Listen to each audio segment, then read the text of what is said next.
Olá, aqui é a Daiane Ribeiro e neste momento nós estamos lendo o livro Em Seus Passos, O que Faria Jesus, de Charles M. Sheldon. Estamos no capítulo 18. E o capítulo 18, gente, começa com 2 versículos, né?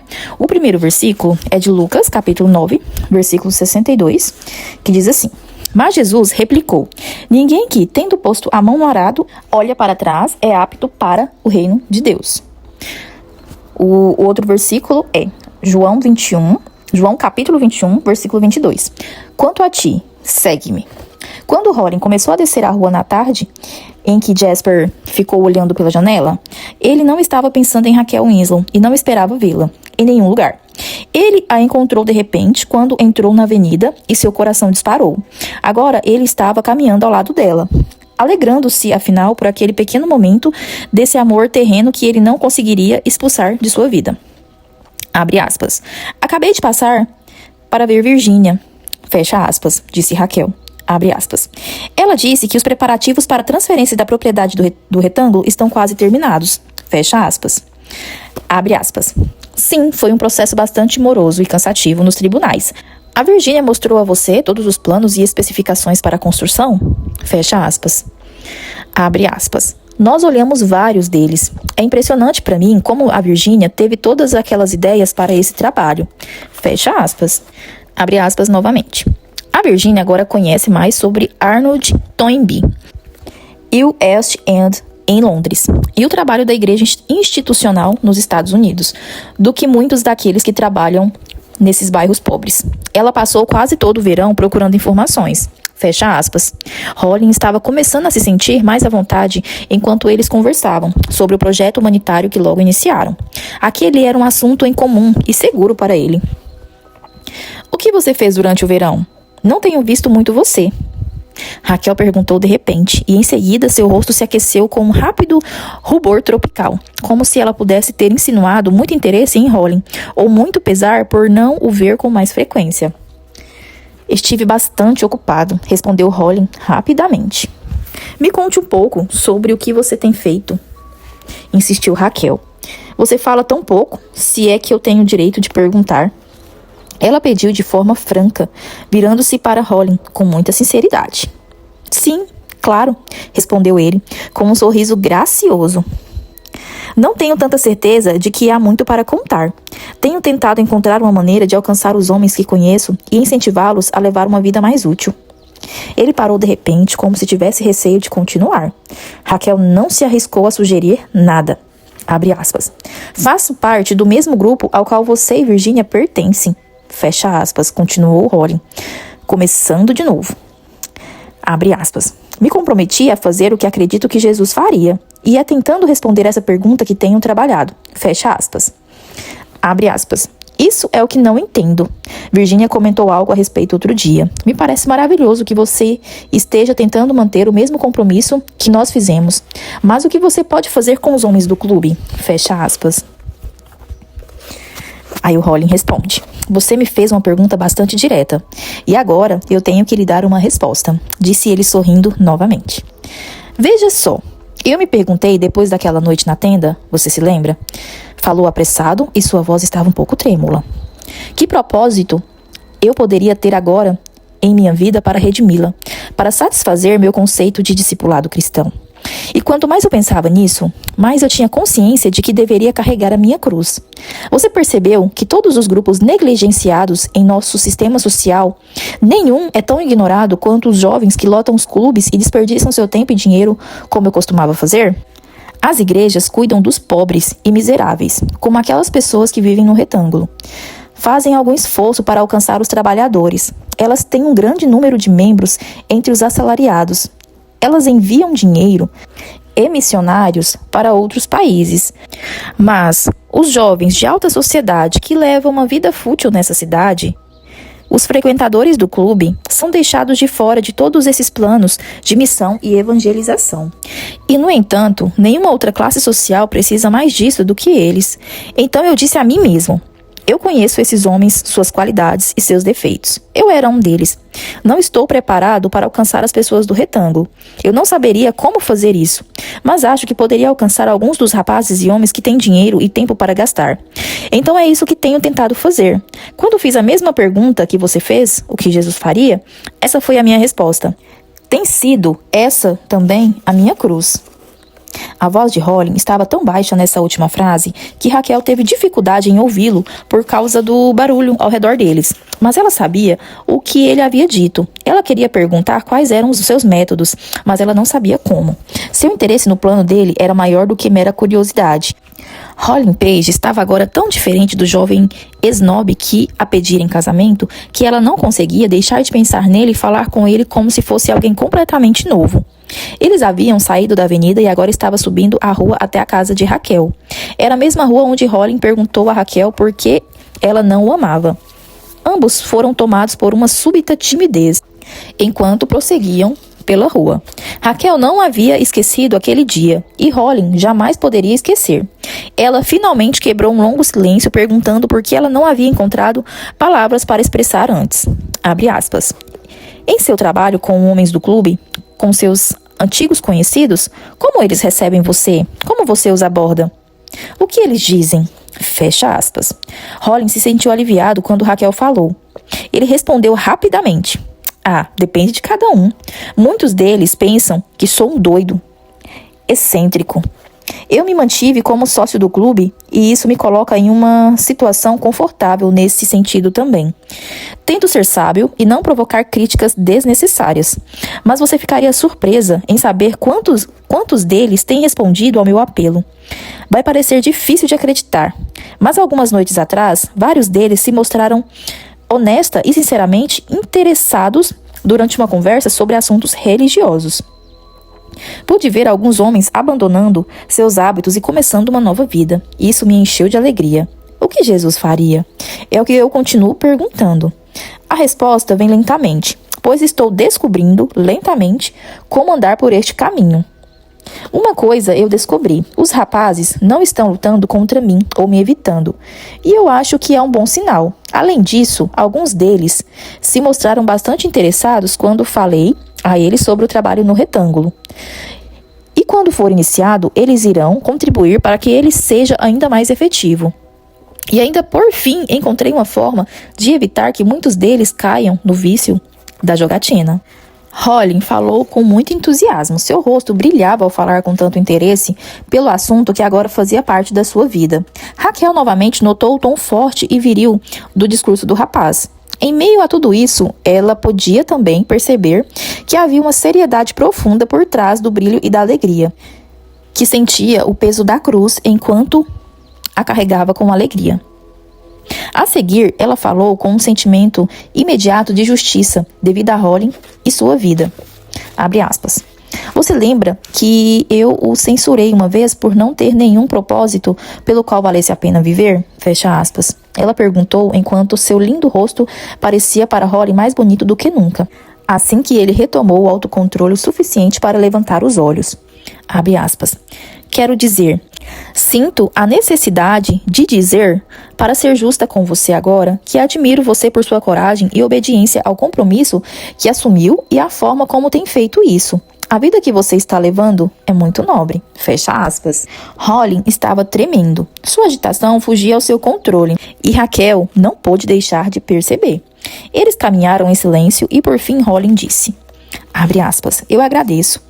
Ouvir você dizer isso é mais importante para mim do que sou capaz de expressar. Fecha aspas. Ele olhou para o rosto dela por um instante e ela pôde ler o amor dele por ela estampado naquele olhar.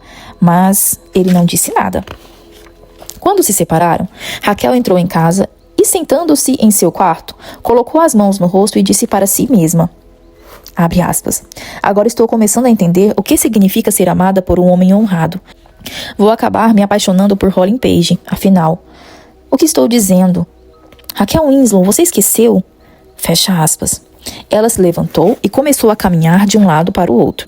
Suas emoções estavam profundamente mexidas. No entanto, ela tinha claro para si mesma que sua emoção não era arrependimento ou tristeza. De alguma forma, Raquel havia sido tomada por uma nova alegria. Ela havia entrado em outro nível de experiências e ao final daquele dia se percebeu cheia de uma alegria profunda e sincera, porque seu discipulado cristão havia encontrado espaço em meio à crise para aquele sentimento. Na verdade, sua jornada de discipulado fazia parte daquele sentimento, pois se ela estava começando a amar Rollin Page, era aquele homem cristão que ela estava começando a amar. O antigo Rollin nunca teria levado a essa grande mudança. E Rollin, enquanto voltava para casa, acalentava uma esperança que ele não mais conhecia desde que Raquel o havia rejeitado naquele dia. Com essa esperança, ele continuou seu trabalho enquanto os dias passavam. E ele nunca havia tido tanto sucesso em alcançar seus velhos conhecidos do que após aquele encontro casual com Raquel Winslow. O verão havia terminado e Raymond enfrentava mais uma vez o rigor do inverno. Virginia havia conseguido realizar parte de seu plano de conquista do retângulo, como ela o chamava. Porém, a construção de casas no local, a transformação de seu aspecto desolado e desinteressante em um parque atraente, com tudo que estava incluído em seu plano, era uma obra grande demais para ser concluída naquele outono, após a aquisição da propriedade. Mas $1 milhão nas mãos de uma pessoa que realmente deseja fazer o que Jesus faria é capaz de realizar maravilhas em benefício das pessoas em pouco tempo. E Henry Maxwell, ao passar pelo local da obra em uma tarde, depois de se encontrar com os trabalhadores da ferrovia, ficou surpreso ao ver o quanto já havia sido feito externamente. No entanto, ele voltou para casa pensativo. E no caminho, não pôde deixar de pensar na questão do contínuo problema representado pelos bares. Afinal, até que ponto algo havia realmente sido feito pelo retângulo? Mesmo contando o trabalho de Virginia e Raquel e do Sr. Gray, onde estavam os resultados concretos visíveis? É claro, ele disse a si mesmo, que a obra redentora iniciada e realizada pelo Espírito Santo por meio de maravilhosas demonstrações de poder da primeira igreja e nas reuniões da tenda teve efeito sobre a vida de Raymond. Porém, quando ele passou pelos bares, um após o outro, e notou as multidões que entravam e saíam deles, quando ele viu os becos deploráveis que pareciam ser os mesmos de sempre, quando ele percebeu a violência, a miséria e a imundícia e a degradação em incontáveis rostos de homens, mulheres e crianças, seu estômago e coração ficaram revoltados. Ele se perguntava quanta limpeza $1 milhão levaria a tamanha podridão.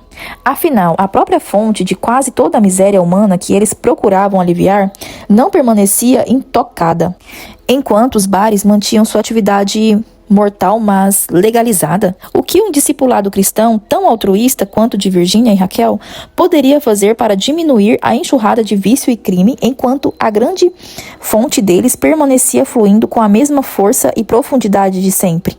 Não seria um desperdício das vidas dessas jovens ao se jogarem neste inferno, quando, para cada alma resgatada pelo sacrifício delas, os bares produziam outras 2 vítimas que precisavam de resgate? Ele não conseguia evitar essa pergunta. Era a mesma pergunta que Virginia havia feito a Raquel, quando disse que, na sua opinião, nada permanente seria realizado enquanto os bares permanecessem no retângulo. Henry Maxwell voltou às atividades na igreja naquela tarde, com convicções ainda mais fortes quanto às licenças para comércios de bebidas. Mas se os bares eram um fator no problema da vida de Raymond, a primeira igreja e seu pequeno grupo de discípulos que se comprometeram a fazer o que Jesus faria não eram menos importantes. Henry Maxwell, bem no centro do movimento, não estava em posição de julgar os resultados desse movimento como alguém de fora poderia ter feito. Mas a própria cidade de Raymond podia sentir a diferença de muitas maneiras, mesmo que não conhecesse todos os motivos da mudança. O inverno se foi e um ano terminou. O período de um ano que Henry Maxwell havia estabelecido para o compromisso de fazer o que Jesus faria. O domingo, aniversário daquele um ano, foi, em muitos aspectos, o dia mais marcante que a primeira igreja já conheceu. Mais importante do que os discípulos daquela igreja podiam imaginar. Aquele ano havia feito a história de forma tão rápida e tão séria que as pessoas ainda não conseguiam entender tudo o que ele significava. E o próprio dia que marcou a conclusão de um ano daquele compromisso foi repleto de tantas revelações e confissões que os próprios protagonistas dos eventos eventos, não conseguiam entender plenamente o valor daquilo que havia sido feito, nem a relação de sua tentativa para com outras igrejas e cidades do país. Na semana anterior àquele domingo de aniversário, o reverendo Calvin Bruce, doutor em divindade da Igreja de Nazaré Avenue, em Chicago, estava em Raymond, onde visitou alguns velhos amigos e um antigo colega de seminário, Henry Maxwell. Ele estava presente na primeira igreja e foi um ouvinte extremamente atento e interessado. O modo como relatou os acontecimentos em Raymond, sobretudo daquele domingo, pôde elucidar toda a situação melhor do que qualquer descrição ou registro de outras fontes. Capítulo 19. Começa com Carta do reverendo Calvin Bruce, doutor em divindade da Igreja de Nazaré Avenue, em Chicago, ao reverendo Philip A. Caxton, doutor em divindade da cidade de Nova York. Meu caro Caxton, é tarde da noite de domingo, mas estou tão acordado e tão transbordante de tudo o que tenho visto e ouvido que me sinto motivada a escrever para você agora um relato da situação em Raymond, que eu vinha analisando e que aparentemente chegou ao auge hoje. Assim, essa é minha única desculpa para escrever uma carta tão extensa a esta hora. Acredito que você se lembre de Henry Maxwell, do seminário. Se não me engano, você disse na última vez que eu visitei em Nova York que você não o via desde que nos formamos. Ele era um sujeito refinado e culto. Você se lembra. E quando foi chamado para a primeira igreja de Raymond, um ano depois de terminar o seminário, eu disse à minha esposa: Raymond fez uma boa escolha. Maxwell vai agradar aquela congregação porque é ótimo como pregador. Ele está aqui há 11 anos e, pelo que eu soube, até um ano atrás, ele continuava com o curso normal de seu ministério, atendendo às necessidades de sua congregação e atraindo um bom público para as reuniões. Sua igreja era considerada a maior e mais rica igreja de Raymond. As pessoas mais distintas da cidade frequentavam as reuniões e a maioria delas era parte da membresia. O quarteto de vozes era famoso por sua música, especialmente por sua soprano, a senhorita Winslow, de quem ainda falarei um pouco mais. No geral, pelo que entendo, Maxwell estava em uma posição muito confortável, com um salário muito bom. Ambiente agradável, uma congregação não muito exigente, de pessoas refinadas, ricas e respeitáveis. Uma igreja e uma congregação, como quase jovem do nosso tempo de seminário, consideraria muito desejável. Mas há um ano, Maxwell chegou à sua igreja no domingo de manhã e, no final do culto, fez a surpreendente proposta aos membros de sua igreja que desejassem se voluntariar, que durante um ano não fizessem nada sem primeiro se perguntar o que Jesus faria. E depois de responder a pergunta, agissem conforme honestamente acreditassem que ele faria, independentemente do resultado para eles. O efeito dessa proposta, conforme foi aceita e seguida por vários membros da igreja, foi tão notável que, como você sabe, o movimento chamou a atenção de todo o país.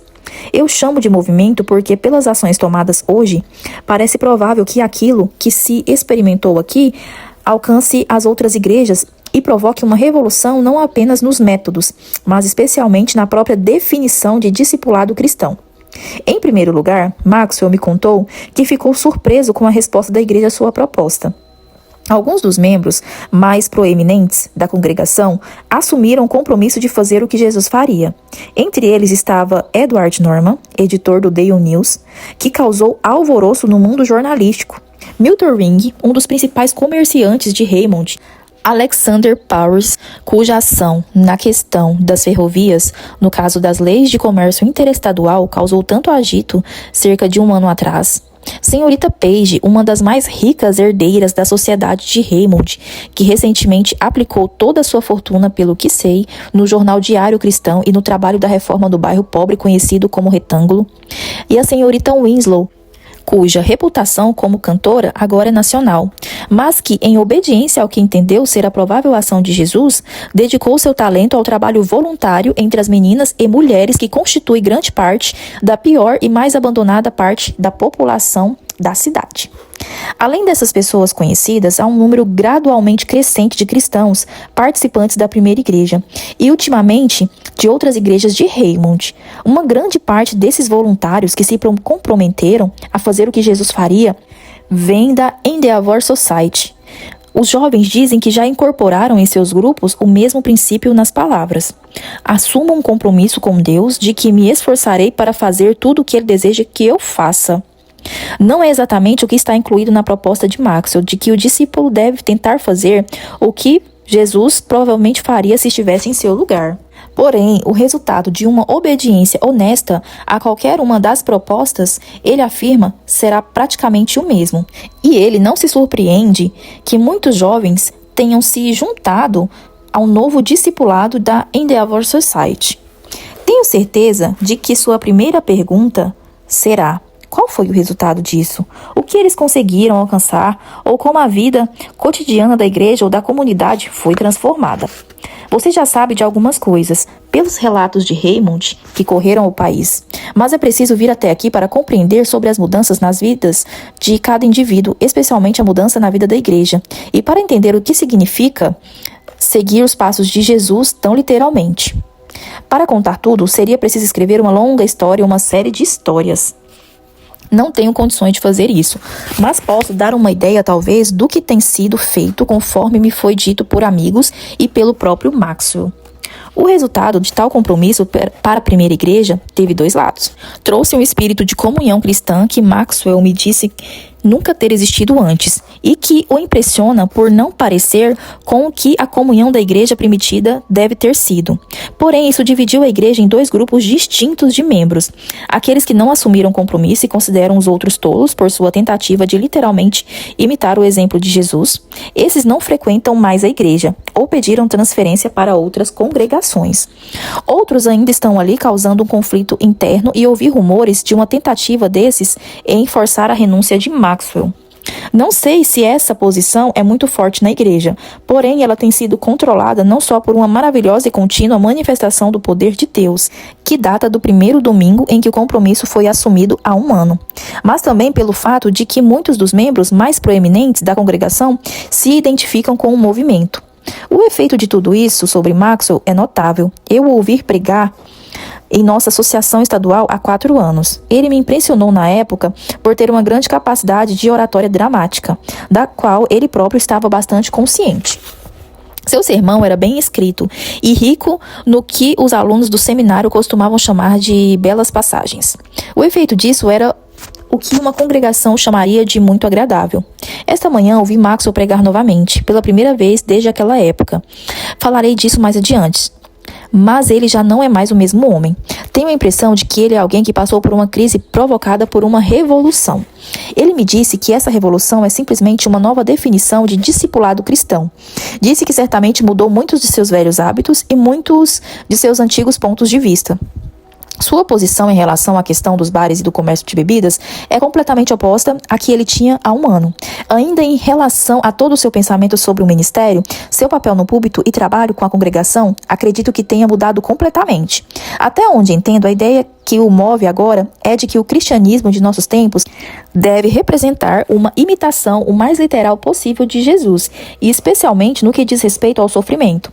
Ele citou para mim várias vezes no decorrer da nossa conversa o versículo 21 de 1 Pedro 2. Portanto, para isto mesmo fostes chamados, pois que também Cristo sofreu em vosso lugar, deixando-vos exemplo para seguirdes os seus passos. E ele parece plenamente convicto de que o que nossas igrejas precisam hoje, mais do que qualquer outra coisa, é desse fator, do sofrer com alegria por Jesus. Não sei se concordo totalmente com ele, mas, meu caro Caxton, os resultados dessa ideia são certamente surpreendentes, pois eles se refletem nesta cidade e nesta igreja. Você me pergunta sobre os resultados dos indivíduos que assumiram esse compromisso e tentaram honestamente ser fiéis a eles. Esses resultados são, como eu disse, uma parte da história individual e não podem ser contados em detalhes aqui. Porém, mencionarei alguns deles para que você possa ver que essa forma de discipulado não é meramente sentimental ou uma bela postura para impressionar. Por exemplo, veja o caso do Sr. Powers, que era superintendente das oficinas mecânicas das ferrovias.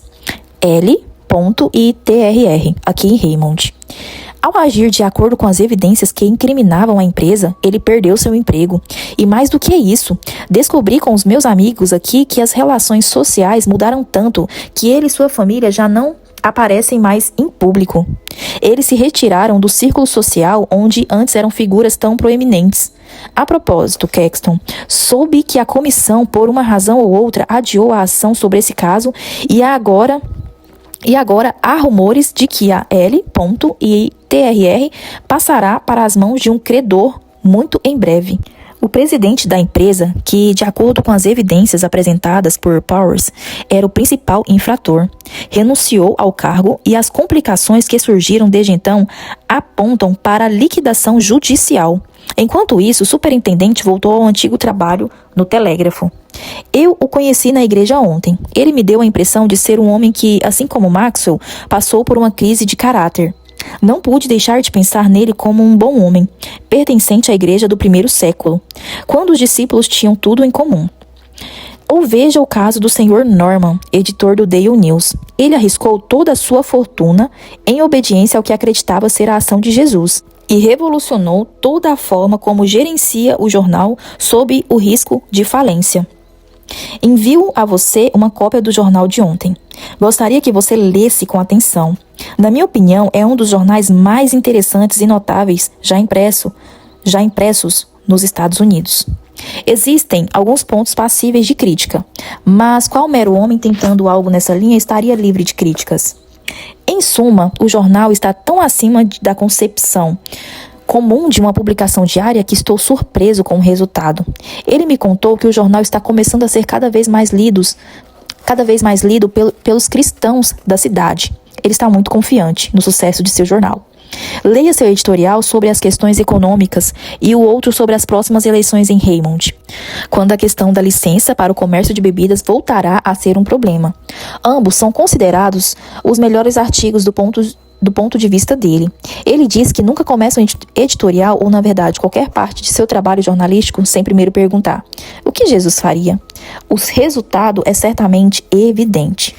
Há ainda Milton Ring, o comerciante. Ouvi dizer que ele revolucionou seus negócios a tal ponto que ninguém é mais querido hoje em Raymond do que ele. Seus próprios escriturários e funcionários têm por ele um carinho muito comovente. Durante o inverno, enquanto ele estava gravemente doente em sua casa, dezenas de funcionários se ofereceram para estar com ele e ajudar de todas as formas possíveis. E em seu retorno à loja foi recebido com notáveis demonstrações de afeto. Tudo isso foi causado pelo elemento de amor pessoal que foi introduzido em seus negócios. Esse amor não se resume a meras palavras, mas o próprio negócio é gerenciado em um sistema de cooperação, que não é um mero reconhecimento do patrão em relação aos seus subordinados, mas uma participação real em todo o negócio. Outros comerciantes consideram Milton Ring muito estranho. É um fato, entretanto, que embora ele tenha perdido muito em alguns aspectos, ele expandiu seus negócios e hoje é respeitado e honrado como um dos melhores e mais bem-sucedidos comerciantes em Raymond. E há a senhorita Winslow. Ela escolheu dedicar seu grande talento aos pobres da cidade. Seus planos incluem um instituto musical que terá corais e onde serão oferecidas aulas de canto. Ela está entusiasmada com o que considera ser o trabalho de sua vida. Junto com sua amiga, a senhorita Page, ela planejou um curso de música, que, se executado certamente, contribuirá muito para melhorar a vida das pessoas dali. Não estou tão velho, querido Caxton, para me interessar também pelo lado romântico de muita coisa que foi trágica aqui em Raymond. E devo lhe dizer que todos sabem por aqui que a senhorita Winslow espera se casar nesta primavera com o irmão da senhorita Page, que é um rapaz de alta sociedade e era assíduo frequentador dos clubes da cidade e que se converteu em uma tenda onde sua futura esposa participou ativamente do culto. Não conheço todos os detalhes desse pequeno romance, mas imagino que haja uma história envolvida nele, e seria uma leitura muito interessante se soubéssemos dos detalhes.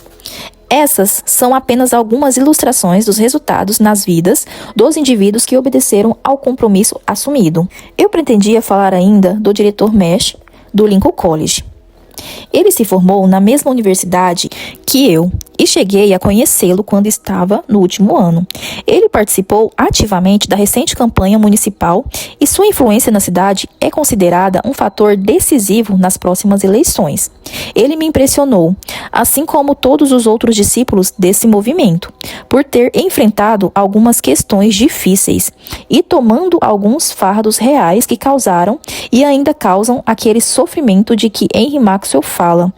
Um sofrimento que não elimina a alegria na prática, mas parece intensificá-la. E assim a gente finaliza o capítulo 19 do livro Em Seus Passos, o que faria Jesus.